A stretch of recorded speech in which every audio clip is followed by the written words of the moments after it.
In fact, Buchanan's strongest campaign platform, you could say, was the fact that he didn't have a very strong position on the issue of slavery.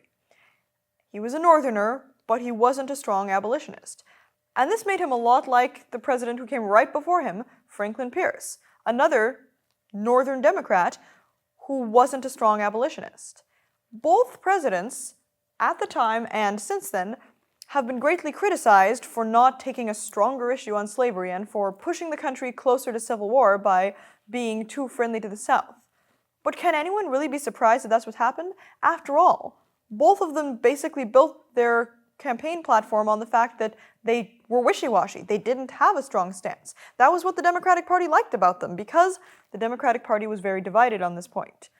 They also were the strongest and most established party at this point, because the Federalist Party was long gone, the Whig Party was long gone, a few others had sprung up like the Free Soil Party, the Anti-Masonic, National Republican, but all of them had petered out at this point, leaving way for the new Republican Party, sometimes called the Grand Old Party, which is the current Republican Party's origins, to spring up, with its strongest platform being anti-slavery.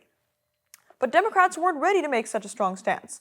Of course, the Southern Democrats were very pro-slavery, and they thought that the whole party should be that way, but there were many Northern Democrats who were abolitionists. There also were people like Pierce and Buchanan, who were technically Northerners, who thought slavery was wrong, but who didn't think that the US government had the right or the power to outlaw slavery or to restrict the slave rights of the Southern states. Buchanan ended up being elected by a decent majority, and he was the first president whose inauguration was photographed. In his inaugural speech, Buchanan said that he thought slavery was, of course, an important problem, but thankfully not the biggest problem the country was facing. This statement didn't look very good in retrospect, even a few months later. He believed that the issue of whether states should be admitted as slave states or free states was something that should be left up to the states, and that ultimately being united under the Constitution was all that really mattered. Unity, everyone sticking together, all these things sounded good, and nothing wrong with what he said, but honestly he was just a little naive about how divided the country was. Maybe this was partly because he had spent the last 4 years in England. He hadn't been in the United States, seeing just how tense the battle was becoming. No shots had been fired yet, but for instance, the bleeding Kansas situation was a very hot topic, and one which cost Franklin Pierce the nomination when he tried to run for a second term.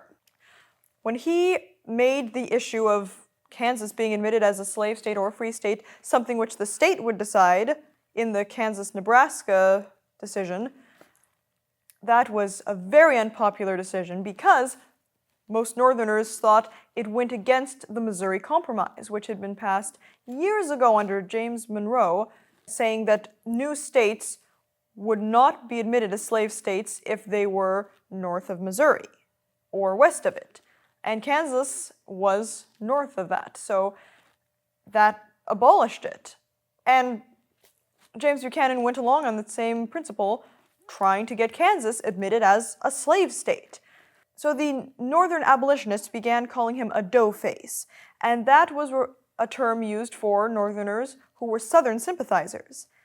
Buchanan didn't want to be viewed as a Southern sympathizer. He'd tried to balance his cabinet equally with Northerners and Southerners, but basically, it was impossible to please either party.